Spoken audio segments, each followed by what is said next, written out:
សុភមង្គលគឺការរស់នៅក្នុងខណៈពេលបច្ចុប្បន្នពេលខ្លះជីវិតហាក់ដូចជាខ្យល់គួចដែលរុញច្រានយើងពីកិច្ចការមួយទៅកិច្ចការមួយទៀតហើយនៅក្នុងស្ថានភាពច្បុកច្បល់នោះយើងងាយនឹងបំភ្លេចពេលវេលាក្នុងការទូលអារម្មណ៍កក់ក្ដៅនៃពន្លឺព្រះអាទិត្យដែលចាំងប៉ះស្បែកយើងខ្យល់ដែលបក់ឬរងំនៅក្បែរត្រចៀកយើងឬការដែលទទួលទានកាហ្វេក្ដៅៗនៅពេលព្រឹកព្រលឹមទាំងនេះហើយជាការដែលមិនបានរស់នៅក្នុងគណៈពេលបច្ចុប្បន្នតាមពិតទៅការរស់នៅក្នុងគណៈពេលបច្ចុប្បន្នមិនមែនជាការបង្ខំឲ្យខ្លួនឯងសប្បាយចិត្តគ្រប់ពេលនោះទេតែវាជាការស្វែងរកសន្តិភាពជាមួយនឹងកន្លែងដែលយើងកំពុងស្ថិតនៅក្នុងគណៈពេលឥឡូវនេះតែម្ដងចាប់ផ្ដើមពីការមិនបញ្ញាប់បញ្ញាល់ជ្រុលសូមកត់សម្គាល់នៅរឿងរ៉ាវសាមញ្ញតូចៗដែលនៅជុំវិញខ្លួនយើងដូចជារបៀបដែលស្លឹកឈើហោះហើរទៅក្នុងខ្យល់មុននឹងធ្លាក់ដល់ដី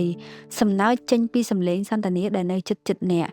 ឬចង្វាក់នៃដង្ហើមរបស់អ្នកផ្ទាល់ទាំងនេះគឺជាពេលវេលាដែលភាគច្រើនគ្មាននរណាសម្គាល់ប៉ុន្តែវាមានឥទ្ធិពលក្នុងការកំណត់ខ្លួនអ្នកនិងរំលឹកពីអត្ថន័យនៃវត្តមានរបស់អ្នកនៅលើភពផែនដីនេះ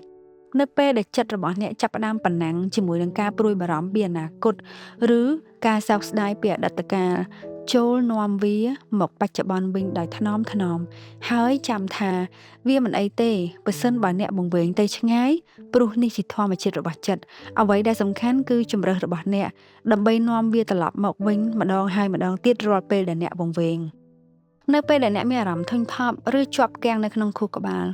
សូមភ្ជាប់វិញ្ញាណទាំងឡាយរបស់អ្នកឡើងវិញផ្ដោតអារម្មណ៍ឲ្យខ្លួនអាចដឹងថាបាតជើងរបស់អ្នកកំពុងនឹងប៉ះស្បែកជើងដែលអ្នកពាក់ឬក៏អនុញ្ញាតឲ្យបាតដៃរបស់អ្នកប៉ះនៅរបស់អ្វីមួយទន់ៗនឹងកក់ក្ដៅហើយទទួលបានអារម្មណ៍ភ្ជាប់ជាមួយនឹងធម្មជាតិ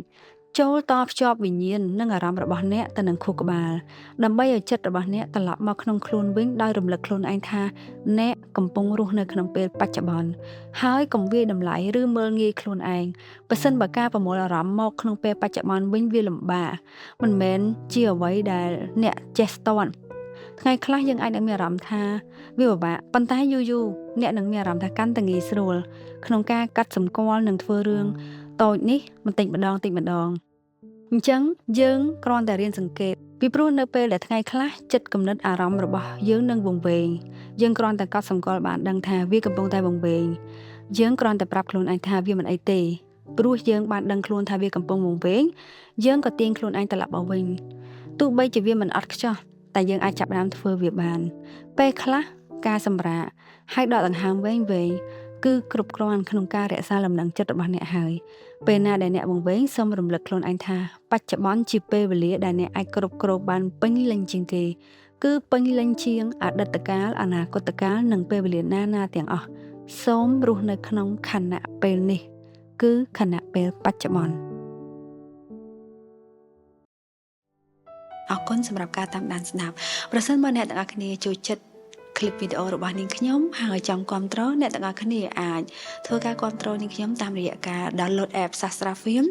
ភ្ជាប់គម្រោងដើម្បីទស្សនាភាពយន្តខ្មែរដ៏ច្រើននៅលើ app Sastra Film តម្លៃនៃការភ្ជាប់គម្រោងត្រឹមតែ$5តែប៉ុណ្ណោះក្នុងមួយខែអរគុណចា៎